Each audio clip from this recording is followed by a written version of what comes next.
Продовжується прямий ефір на телеканалі АТР. Я дякую, що ви залишаєтеся з нами, довіряєте нам. Доброго дня, мене звати Аліна Блохіна і рада представити вам гостю цієї ефірної години. Це Вікторія Войціцька, народний депутат України, фракція «Самопоміч». Пані Вікторія, доброго дня. Доброго дня, пані Аліна. Власне, розпочинаємо ми із інформації оперативної. Київоблгаз відключив Славутицьку міську котельню від газопостачання через заборгованість. У міській раді Славутичі зазначили, що всі кошти перерахували.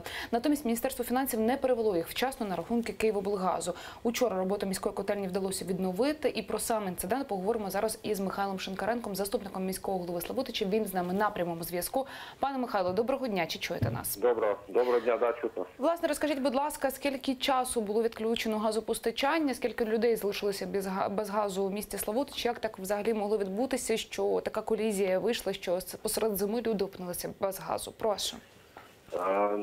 Ситуація складається таким чином. Значить, вчора, 30 числа, співробітниками ПАТ «Київоблгаз» було припинено газопостачання на міську котельню комунального підприємства управління житлово-комунального господарства міста Славутича. Мотиваційна частина співробітників «Київоблгазу» не те, що підприємство не отримало підтвердження номінації за січень місяць від НАК «Нафтогаз України».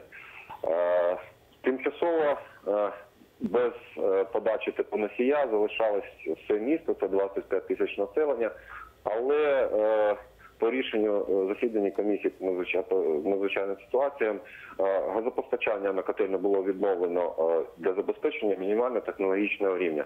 Тобто на сьогоднішній день всі категорії населення соціально інфраструктури забезпечені послугою запалення на мінімальному технологічному рівні, не нижче 18 градусів у житлових приміщеннях, 16 у нежитлових приміщеннях. Садки, школи, все працює, опалення в будинки подається. Ситуація, що склалась, патова, і з чого все почалось? На 16.01 згідно з акту звірки з НАК «Нафтогазом», для підтвердження номінації за січень наше підприємство повинно було перерахувати 7,5 мільйонів гривень на рахунки НАК «Нафтогазу». З боку нашого підприємства на 24.01 було перераховано 5,5 мільйонів гривень із цих 7,5 і 4,5 мільйони нарахованих пільг і субсидій, які згідно затвердженого порядку Мінфін повинен був профінансувати до 24.01.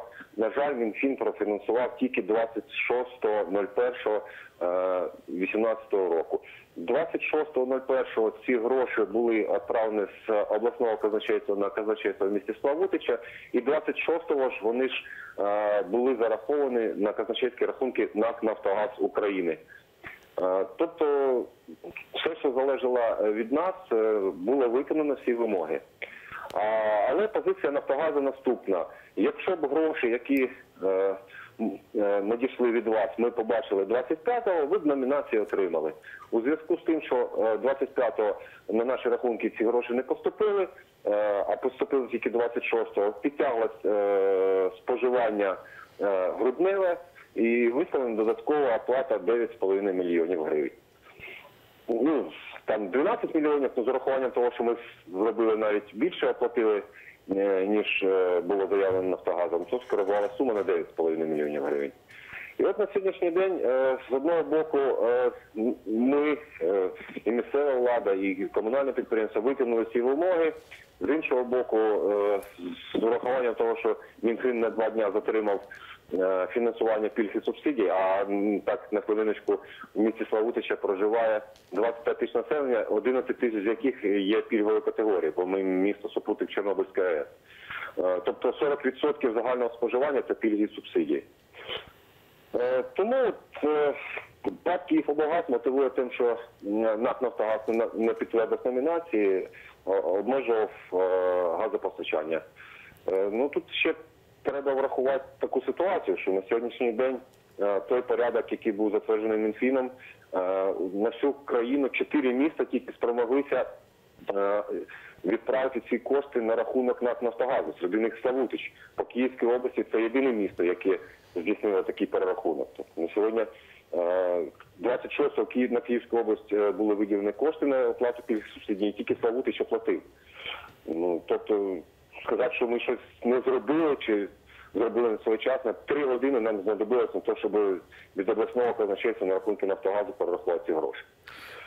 Пане Михайло, Київська обласна державна адміністрація, Мінрегіонбуд, вчора з міським головою ми знаходились там, вони допомагають нам як можуть, здійснюють перемовини, проводять із Нафтогазом, із Київоблгазом, але ситуація залишається така, як вона залишається. І ще хочу додати, що Київоблгаз надсилав попередження про відключення, але воно було заплановано на 1.02 2018 року. Чомусь відключення вони здійснили вчора. 3 години місто залишалось без опалення. Пане Михайло, чи немає у вас побоювань, що така ситуація може повторитися? Ну, я не знаю. Якщо Мінфін і наступного місяця, ну, тобто в лютому місяці також затримає, ну, у нас буде точно така ж ситуація. Ну, вона і зараз не відрегульована. Тобто, те газопостачання, яке є, воно, ну, як сказати, не врегульоване до кінця. Ми забезпечені мінімально технологічним рівнем, плюс у нас працює приватна котельня на альтернативних видах палива групи компанії «Укртепло», яка там забезпечує десь 15% від загального споживання містом тепла. Пане Михайло, дякую вам дуже за коментар, за те, що розповіли про ту ситуацію, яка наразі відбувається у місті Славутич. Михайло Шинкаренко, заступник міського голови міста Славутич, власне, був з нами на прямому зв'язку телефоном. Ну, звичайно, пані Вікторія, попрошу вас прокоментувати, адресую вам запитання, тому що ви є так само і представником комітету з питань паливно-енергетичного комплексу. І от як так сталося, що начебто місто перерахувало ті кошти, які мало, ну а вийшло так, що вийшла начебто заборгованість, і місто фактично опинилося, як от пан Михайло зазначив, на 3 години без газу. Давайте почнемо взагалі з загальної ситуації, яка у нас виникла на сьогоднішній день. Взагалі по Україні у нас заборгованість Кабінету міністрів, безпосередньо Міністерства фінансів за якраз перерахунки по субсидіям більше 22 мільярдів гривень. Тобто держава у вигляді Міністерства фінансів затримує виплати з казначейських рахунків на відповідні і компанії, і владу місцеву для того, щоб здійснити вчасні розрахунки із постачальниками безпосередньо, наприклад, того ж самого газу, який необхідний для того, щоб забезпечити тепло в наших домівках. Чому це відбулося? Сьогодні на Кабінету міністрів моя колега Альона Бабак чітко озвучила причини і що необхідно зробити з боку уряду для того, щоб цю всю ситуацію, яка як сніжний ком у нас буде тільки наростати, як ви правильно спитали, чи є взагалі будь-які переконання в тому, що така ситуація у нас не повториться наступного місяці. Так от, вона зазначила наступне. Перше, це те, що з 1 січня Міністерство фінансів вирішило змінити взагалі весь алгоритм розрахунків по пільгам і субсидіям, перерахунку цих грошей, і висунули певні умови, які стосуються так званої монетизації на рівні постачальника послуга. І при всьому вони зробили декілька ключових помилок. І перше, і ключова полягає в тому, що замість того, щоб протестувати новий підхід, нові правила, які вони мають застосовувати, на 1-2 підприємствах вони вирішили це все розгорнути, цю систему по всій Україні. В чому вона полягає? Вона полягає в тому, що, наприклад, вони кажуть, що ОСББ може використовувати гроші, а саме ті ж самі субсидії, тільки на сплату заробітних плат, за сплату за газ, за електроенергію, сплату податків. Але ті ж самі ОСББ, вони інколи або в більшості випадків можуть винаймати тих самих двірників, наприклад, за договором контрактним, де людина не працює в ОСББ на зарплаті, а вона надає послуги, причому декільким ОСББ в одному районі. І виходить так, що розраховувати на те, щоб субсидії, які мали би прийти за надані послуги, ОСББ не може використовувати. Ба більше, взагалі про ОСББ Міністерство фінансів забуло. І вони це подавали, цю таку новацію, новий підхід для перерахунку субсидій як крок до монетизації пільг у субсидій. Але насправді це є псевдореформа або псевдокрок для спрощення системи отримання субсидій. Чому? Тому що якщо б у нас була б створена єдина база отримувачів всіх субсидій, і субсидії були переведені, отримання на рівень тих ж саме, наприклад, ОСББ, які володіють всією інформацією щодо тих споживачів комунальних послуг, то це була б одна ситуація. Інша ситуація, коли у нас робиться напівкрок, замість того, щоб на рівні споживача вже здійснювати цю підтримку субсидіарну, у нас робиться це підтримка або перерахунок грошей на рівні постачальника послуг. Тепер постачальник послуг, те ж саме, як було зазначено Київоблгаз.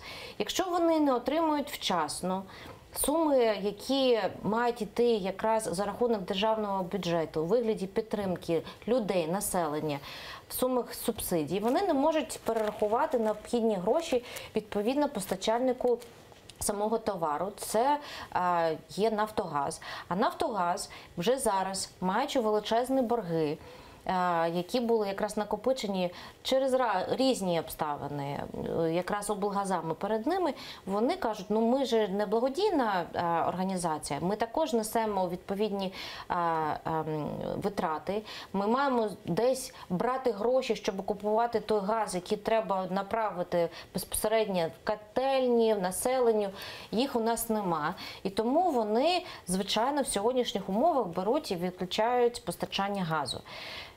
Єдине, про що вони забувають, і про що забуває уряд, це про соціальну складову, це соціальні зобов'язання, які на себе бере держава у вигляді якраз і підтримки населення в питаннях надання вчасно і в повному обсязі як субсидій, так і пільг. Адже у нас, як я зазначила, 22 мільярда гривень заборгованість. Це те, що Мінфін не перерахував. І з таким величезним об'ємом заборгованості у нас вся система надання комунальних послуг, якщо не вирішиться це питання, може призвести до тотального колапсу. І тут треба сідати всім, хто на цьому ринку працює. Треба, щоб уряд, як попросила і вимагала моя якраз колега сьогодні Альона Бабак, переглянув ті підходи, які були сформульовані в відповідній постанові Кабінету міністрів і рішення Міністерства фінансів, і повернутися до початкової проблеми. Чому є заборгованість? Коли вона буде покрита? Коли Мінфін перерахує гроші? Адже сьогодні це виглядає не так, що у Мінфіна просто нема грошей. Тобто, коли нам розповідають про те, що ми вводимо ринкові ціни для населення на газ, на інші комунальні послуги, і що не хвилюйтеся, люди, держава вас підтримує, буде вчасно надавати відповідні субсидії, ми бачимо, що слова розходяться із конкретними діями, і конкретно ми маємо жахливі ці випадки, коли люди не отримують тепло в домівки, коли вони не отримують постачання відповідно газу, їх відключають від базових потреб, які необхідні для нормального життєдіяльності кожної людини. Тому це є комплексне питання, воно виникло через недолугі рішення, не протестовані рішення і підходи, які були розроблені Міністерством фінансів. І уряд, пан Гройсман сьогодні заявив, що він дає відповідне доручення, щоб до наступний Кабмін, який буде відбуватися наступну середу, будуть внесені відповідні нові пропозиції, нові постанови, які мають це питання вирішити. Адже сьогоднішня ситуація – це є патова ситуація. Вона призведе тільки до того, що ми будемо бачити не тільки місто Славутич, а взагалі по всій Україні системні відключення людей від постачання базових послуг, в тому числі і тепла, і гарячої води, і так далі. Сподіваємося, що це не відбудеться. І ще до однієї теми хотілося б перейти. От наприкінець попередньої сесії парламенту народні депутати проголосували власне законопроект щодо приватизації держмайна. І от фонд державного майна, він власне розпочав вже підготовку до проведення конкурсів із продажу держпідприємств. І, власне, про це повідомив керівник фонду держмайна Віталій Трубаров. Зокрема, серед таких підприємств Одеський припортовий завод, Запорізький виробничий алюмінієвий комбінат, Львівський завод автонавантажувач, Миколаївська, Дніпровська та Херсонський ТЕЦ, Сухімпром, ПАТ Хмельницькобленерго, ПАТ Миколаївобленерго, Запоріжжяобленерго, Тернопільобленерго, акціонерна компанія Харківобленерго та компанія Центренерго. От, пані Вікторія, хотілося б детальніше почути вашу позицію щодо, власне, приватизації державного майна. Ну, панує така, скажімо, думка, і сам Володимир Гройсман, коли цей законопроект голосувався у сесійній залі, говорив про те, що це ще один шлях для того, щоб викорінити корупцію у державних підприємствах. От хотілося б ваш коментар почути з приводу загалом цього законопроекту, який був ухвалений, і от перелічених підприємств, які з них дійсно от станом на зараз потрібно вже пустити з молотка. Перш за все, ми маємо зрозуміти, що прийнятий закон про приватизацію передбачає абсолютно новий підхід до приватизації державного майна. Він передбачає, що все державне майно буде розділено на дві групи. На стратегічні підприємства, це коло 60 чи 70 підприємств, і це всі решта. Всі решта, вони включають в себе, ви будете здивовані, але там і санаторії, і кінні заводи, і ферми. У нас же яким чином розбудовувалася економіка в радянські часи? Був великий завод, наприклад, а довкола нього була створена, в тому числі, соціальна інфраструктура для того, щоб через санаторно-курортні послуги покращувати там, те ж саме здоров'я працівників таких підприємств. І дійсно дуже багато є от такого майна, таких підприємств, таких активів, які є, перш за все, джерелом корупції, де постійно історично показується їх збитковість, при цьому при всьому чомусь потім з'ясовується, коли починають журналісти-розслідувачі дивитися на реальні втрати і закупівлі, і товарів, і послуг, там ціни в декілька разів вищі, аніж ринкові. Тобто це було завжди залишалось джерелом корупції, причому корупції на локальному рівні. Тому, коли ми говоримо про підприємства, які є не стратегічні, а ті, на яких наживалися в тому числі і місцева влада, і місцеві там, бізнесмени, контролюючи ці підприємства, то беззастережно там має відбутися приватизація якомога швидше. І ми з вами говоримо насправді про тисячі, там більше 3,5 тисяч таких підприємств. Тут питань нема. Та процедура, яка передбачена, вона передбачає в тому числі, що приватизація буде здійснюватися на платформі, схожій з Прозоро, або, можливо, і на Прозоро, де буде виставлятися відповідні об'єкти на приватизацію, де кожен потенційний покупець зможе в відкритому режимі подати свою заявку, де буде все відбуватися настільки прозоро і адекватно, наскільки це взагалі можна собі уявити. Це з одного боку. З другого боку, коли ми з вами говоримо про стратегічні підприємства, ми з вами маємо пам'ятати, що стратегічні підприємства продавати просто заради того, щоб так звано виконати зобов'язання по тому, щоб позбутися корупції, з моєї точки зору, це недолуга така логіка. Чому? Я поясню. Наприклад, у нас є з вами атомні електростанції. Це є не тільки питання стратегічної, що це дуже важливо з стратегічної точки зору. Це є питання загальної економічної, енергетичної, політичної безпеки для всієї країни, для кожного українця. Тому хочемо ми цього чи ні, але ми, як держава, маємо навчитися управляти стратегічними об'єктами таким чином, щоб вони управлялися, базуючись на найкращих практиках міжнародних, щоб все відбувалося прозоро, щоб там були сформовані, проведена реформа корпоративного управління, щоб були залучені найкращі фахівці, як, можливо, українські, так і зарубіжні. Тобто ідея полягає в тому, що ми хочемо, не хочемо, але як держава ми маємо навчитися бути ефективним власником. Тому, коли ми дивимося на перелік об'єктів, які готуються до приватизації в енергетичній особливо сфері, тут у мене виникає ряд питань і застережень. Перше і основне. Чого ми хочемо досягнути в результаті приватизації, наприклад, такого об'єкта, як Центренерго? Адже Центренерго сьогодні фактично є одним із противажелів для групи компаній ДТЕК, яка отримала відповідні такі самі активи у власність в результаті приватизації, яка була фактично проведена таким чином, щоб саме ДТЕК був єдиним покупцем.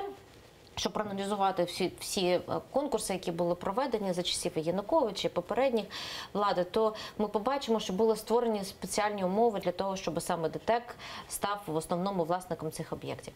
Так от, що цікаво, це те, що якщо ми перед собою ставимо завдання завести нового власника на противагу ключовому гравцю, то тоді ми, напевно, маємо говорити про те, що ми маємо привести інвестора, який має відповідний досвід, який має відповідні ресурси, технології і так далі. А чи це дійсно буде досягнуто, це великий знак питання. Ми, от, пані Вікторія, зараз поставимо 3 крапки, повернемося до цієї теми. Власне, зараз ще долучимо вашого колегу, також народного депутата України від фракції Блоку Петра Порошенка, Аркадій Корнацький з нами на прямому зв'язку. Пане Аркадію, доброго дня, чи чуєте нас? Доброго дня, чую, слухаю питання. Так, пане Аркадію, власне, чи на часі, власне, зараз, от ми говоримо з пані Вікторією Войціцькою про приватизацію державного майна. Так. Чи на часі, власне, зараз приватизація держмайна і от ті держпідприємства, які Фонд державного майна починає вже готувати до, власне, проведення конкурсів, це Одеський припортовий завод, і Запорізький алюмінієвий комбінат, і ТЕЦ Миколаївська, Дніпровська, Херсонська, Центренерго, Харківобленерго. От, власне, хотілося б вашу позицію почути щодо загалом процедури приватизації і тих підприємств, які наразі готуються. Ну, я б запропонував для початку застосовувати правильну термінологію і називати це не приватизацією, а прихватизацією. Тому що нічого іншого в Україні вже багато років і зараз також не відбувається і не планується, крім як прихватизація. Звісно, все це зараз називається всякими гарними словами, і аукціонами прозорими, і тендерами, і системою Прозоро. Але я запевняю всіх наших глядачів і слухачів, що нічого іншого, крім як розкрадання, подальшого розкрадання народного добра, я підкреслюю, не державного, а народного. Тому що відповідно до Декларації про державний суверенітет України і відповідно до Конституції України всі активи економічні в Україні є власністю українського народу. А чиновник це привласнив, назвавши його державним. Пані Вікторія, можливо, ви хочете долучитися до нашої розмови з паном Аркадієм, якщо маєте що додати? Я підтримую свого колегу в тому, що історично у нас, особливо коли йшла мова про приватизацію великих об'єктів, стратегічних об'єктів, у нас відбувалася прихватизація. Прописувалися умови конкурсів приватизаційних таким чином, щоб вигравали українські олігархи. Це з одного боку. З другого боку, ми також маємо з вами усвідомлювати, що нам необхідно зрозуміти, що є активи, які мають так звану критичну інфраструктуру. Особливо під час війни говорити, що є необхідність приватизовувати об'єкти енергетичного значення, да? Я вважаю, що це некоректно і недоцільно, адже тут великий знак питання, а хто стане цим власником? А чи дійсно цей власник принесе з собою ті необхідні капіталовкладення, які необхідні для того, щоб здійснювати модернізацію цих об'єктів? Знову ж таки, все питання того, яка філософія приватизації. Просто позбутися корупції, ну, тут цей аргумент, він для мене є не основним, тому що все одно ми маємо навчитися бути ефективним власником. Саме я тут якраз підтримую, дозвольте долучитися. Так, пане Аркадію, звичайно. От наш шановний експерт, якщо я розумію правильно, це експерт у студії, сказав одну дуже важливу річ стосовно філософії державної політики. Знову ж таки, хочу повернути до реалій наших глядачів і студію. Філософія одна. Як украсти, якщо б за це ще нічого і не було. Це філософія всього українського законодавства епохи незалежності, і це філософія останніх 4 років, коли вже чиновник ховається за комп'ютером, за електронними системами торгів і думає, що він так уникне відповідальності. Не уникне. І вся ця прихватизація, яка б вона не була, мала прихватизація, як її називали, велика прихватизація, в енергетичному, в будь-якому іншому секторі, вона є нічим іншим, як просто розкраданням тими людьми, хто є у владі або при владі, народного добра. І, до речі, у зв'язку з тим, що чиновники видумали, і взагалі вся українська політична еліта видумала оцю схему через приватизацію так звану державного майна, її тим легше буде скасувати. Тому що приватизується насправді народне добро, народні активи, Пане а Аркадію, ніякі не державні. так а що тоді робити з цими державними підприємствами? Залишити у власності держави? Тобто ви не вірите у те, що можуть зайти певні іноземні інвестори і, скажімо, ці держпідприємства не будуть збитковими. Що тоді з ними робити, на вашу думку? Я за те, щоб заходили інвестори, але в першу чергу, безумовно, наші вітчизняні, а не іноземні. Чому постійно розмова тільки про якихось іноземних інвесторів, як про якихось спасителів? А в Україні немає інвесторів? Є. І їх є дуже багато. І є дуже багато розумних людей, які могли би управляти і цими державними підприємствами, які зараз є збитковими і служать виключно тільки для того, щоб відмивати бюджетні кошти і красти те, що виробляють ці підприємства. Так от треба дбати перш за все для того, щоб ці інвестиції були вітчизняні, але знову ж таки не злодійські, не на ті гроші, які накрадені і виведені в офшори, а на реальні зароблені гроші. Для цього треба спочатку мати чесне, прозоре насправді і таке патерналістське законодавство. Його немає. Це законодавство писалося все для того, щоб можновладці могли красти. І це законодавство поліпшити неможливо. Його треба міняти тільки повністю. Так само, як повністю поміняти кримінально-процесуальне законодавство із запровадженням суворої відповідальності за розкрадання народного добра. Без цього ніякої прозорої, чесної і на користь держави, на користь народу приватизації не буде. От дивіться, пане Аркадію, я хочу проставити всі крапки. У нашій студії Вікторія Войціцька, представник «Самопомочі». От вона так само має що сказати у відповідь на ваші аргументи. Пані Вікторія. Я би звернула увагу шановного колегу на такий підхід, який насправді він мав місце і в інших країнах, де, перше, пан Бальцерович свого часу в Польщі, коли він зрозумів, що так необхідно здійснювати приватизацію, адже управління державною власністю було неефективною, народною власністю, до речі, я тут повністю підтримую якраз цю термінологію, він сказав наступне. Для того, щоб не сформувався якраз клас олігархів, для того, щоб завести нових інвесторів, які із собою не тільки принесуть фінансові можливості, не тільки новітні технології, а взагалі нову культуру ведення бізнесу і будуть економіку диверсифікувати і будуть її робити більш потужною і в тому числі і давати можливість цим підприємствам потім виходити на міжнародні ринки. Так от він заборонив польським інвесторам приймати участь в приватизації особливо великих стратегічних активів.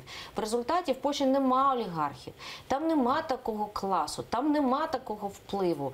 Ми, на жаль, цього не зробили. Ми зараз якраз маємо те, що маємо в результаті того, що саме під конкретних олігархів прописувалися умови конкурсу на приватизацію в минулому. Що сьогодні ми маємо зробити? Відповісти собі на питання.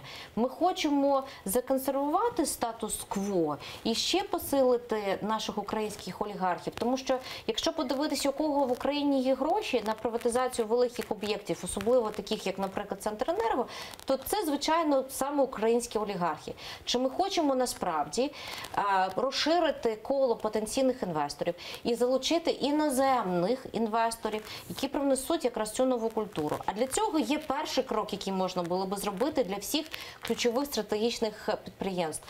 Сформувати команду професійну, яка би управляла би цими підприємствами, які би отримували компенсацію і відповідні там і зарплати, і бонуси від того, щоб вони виводили ці підприємства з тіні, для того, щоб вони всі ті корупційні схеми і потоки, які там були, прибирали, для того, щоб підготувати ці підприємства до приватизації в такому вигляді, щоб держава отримала максимальний зиск. Мені ще буде слово. Так, пане Аркадію, будь ласка, давайте коротенько вашу репліку у відповідь на слова пані Я Вікторії. коротенько постараюся, хоча, звичайно, дуже багато хочеться сказати з приводу чергового наведення польського прикладу. І в черговий раз неправильної інтерпретації польських прикладів.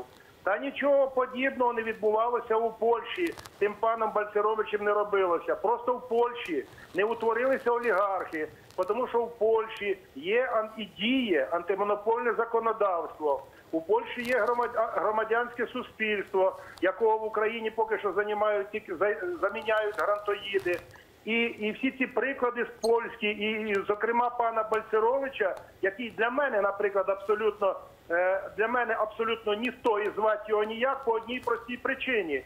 Тому що він останній рік, чи навіть більше, отут у нас в Україні є стратегічним радником, який покриває злочини нашого уряду і особисто прем'єр-міністра уряду, про який можна досить Бальцеровича польський говорити в Україні, коли він в Україні кришує корупціонерів наших.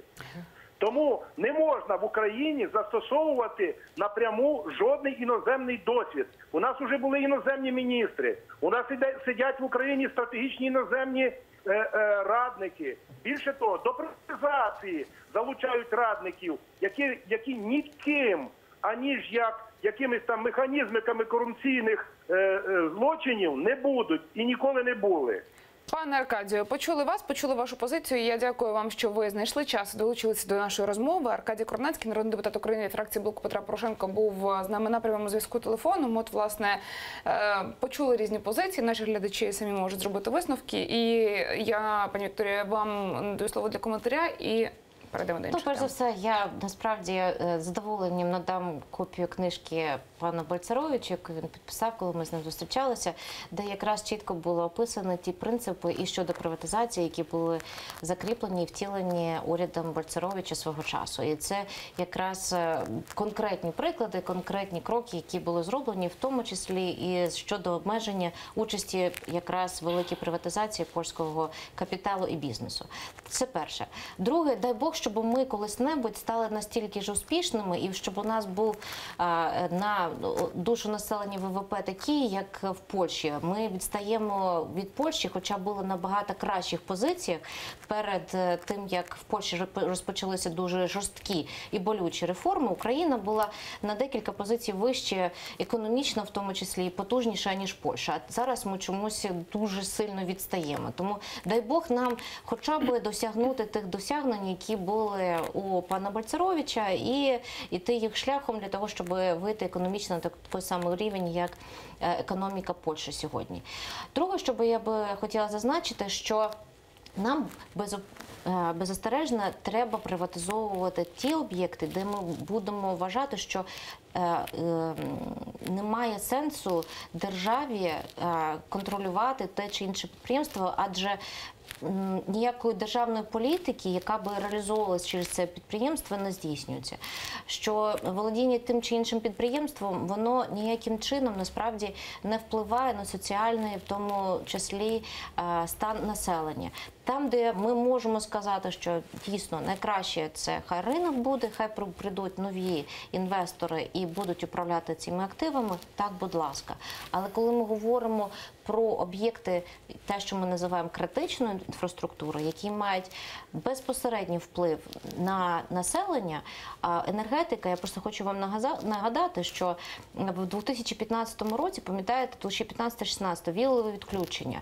Це той інструмент, який використовував Ахметов через відповідне підприємство ДТЕКа для того, щоб шантажувати всю країну, щоб були підняті відповідні закупівельні ціни на вугілля і тариф для його підприємств по електроенергії. Це Роттердам Плюс, про який ми всі знаємо. Тому дуже важливо, щоб коли ми вибираємо підприємство до приватизації, ми усвідомлювали, які наслідки це може мати взагалі для суспільного блага не тільки з точки зору отриманих грошей в бюджет, а взагалі життя людей, наступний власник. От поки у нас ще залишається трохи ефірного часу, пані Вікторія, повертаючись до парламентської роботи, і так само до ще одного законопроекту, який був проголосований наприкінець сесії, це законопроект щодо, його звикли називати реінтеграції, деокупації Донбасу. Власне, от хотілося б, щоб ви пояснили позицію самопомочі, яка змінювалася упродовж того, як змінився цей законопроект і як йшло обговорення. Тобто, фактично, спершу фракція виступила із критикою на адресу цього законопроекту. Згодом все ж таки представники самопомочі за нього голосували. От цю трансформацію позиції фракції хотілося б, щоб ви пояснили. Наша позиція була і залишається незмінною з точки зору того, які основні ключові моменти мали бути відображені в цьому законопроекті. В той самий час ми прекрасно розуміємо, що основна мета була досягнута. Нарешті, через 2 роки після того, як ми внесли свій власний законопроект про відповідно окупований Донбас і Крим, де ми чітко зазначили Росію як країну-агресора, де ми чітко зазначили територію і Донбасу і Криму окупованим. Тільки через 2 роки після того був прийнятий цей закон, який якраз і поставив всі крапки на «і» нарешті. Тобто ми визначились ключовим, що Росія – це агресор, території окуповані, а не тимчасово непідконтрольні або маючи якийсь інший статус. Ми наполягали обов'язково на тому, що саме президент має за Конституцією внести спочатку відповідний документ до Верховної Ради щодо застосування Збройних сил України під час відповідного військового конфлікту, війни на Донбасі. Це є вимога нашої Конституції. На жаль, в даному законі, який був прийнятий, ця норма не була врахована. Фактично, сьогодні, за тою логікою, яка є в цьому законі, президент може використовувати Збройні сили тоді, коли йому заманеться, там, де він буде вважати за потрібне, і згоди Верховної Ради вже не потребується. В принципі, це є пряме протиріччя Конституції України. І це може призвести до того, і до чого люди мають бути готові, що, можливо, в якийсь момент ми побачимо і Збройні сили у нас на вулицях в центрі міста, столиці. Це все можливо. Але я дуже сподіваюся, що цього ніколи не відбудеться і не буде зловживань з боку, в тому числі президента, неконституційними нормами, які закріплені в цьому законі. Але для нас було ключове і принципове – це визнання реалії. Реалії Росії – агресор, реалії, відповідно, встановлення статусу окупованих територій, реалії того, що у нас окупація розпочалася з окупацією Криму, і це є окупація території України, тобто немає виокремлення, що є окупація Криму, є окупація Донбасу, начебто це 2 різні території. Ні, це є все територія України. Чого ми також не побачили, на жаль, в цьому законі, це самої стратегії, ідеї того, що реінтеграція, поновлення суверенітету можливо тоді, коли відбувається спочатку деокупація. А деокупація має передбачати відповідні дії з боку держави. Це демілітаризація, це встановлення повного контролю як на рівні місцевої влади, так і на рівні контролю за кордонами. Це обов'язкове питання того, що як в Німеччині, у них після звільнення, відповідно, після Другої світової війни пройшло декілька років, тільки в 47-му році відбулися перші вибори. А спочатку була робота по очищенню від відповідних агентів, які перебували в гітлерівській Німеччині при владі, від того, щоб вони не мали можливості займати відповідні посади. Тобто мають бути логічні кроки. Але, пані Вікторія, дивіться, ви сказали, немає того, немає того, немає того, і зазначили лише от кілька понять, закріплених у цьому документі. Тобто, чому терези, скажімо, самопомочі все ж таки перехилилися на те, щоб проголосувати за? Тому що, якщо ми зважимо сам факт визнання Росії як країни-агресором і окупованої окупованих територій і того, чого зараз там нема, але ми будемо вносити відповідні, до речі, законопроекти, які будуть доповнювати цей закон. Ми будемо все одно продовжувати працювати над цим законопроектом, щоб його посилювати. Цей важель, він набагато важливіший і з точки зору історичної правди і справедливості встановлення, і з точки зору посилення позиції України на міжнародній арені. Адже знаєте, скільки разів до нас зверталися і офіційно і неофіційно говорили наші колеги, що ви вимагаєте від нас введення санкцій, підтримки санкцій щодо Росії агресора. А чому ви самі цього не визнаєте? Ви говорите про війну на Донбасі. А чому ви це називаєте АТО, а не війною? Чому у вас застосовуються збройні сили тоді, коли у вас антитерористична операція? Тобто ми самі створили оцей такий, знаєте, юридичну прогалину довжиною в декілька років, які ми не могли пояснити нашим колегам. Тепер у нас є всі підстави для цього. Пані Вікторія, дякую, позиція зрозуміла. Я вам дякую за розмову, за візит до нашої студії. Дякую дуже. Вікторія Войціцька, народний депутат України від фракції «Самопоміч», була гостею цієї ефірної години. За 5 хвилин у цій студії з'явиться Софія Абліаєва. Новини. Заман продовжить, власне, прямий ефір телеканалу АТР. Згодом повертаємося у цю студію для ще одного цікавого обговорення. Залишайтеся із нами.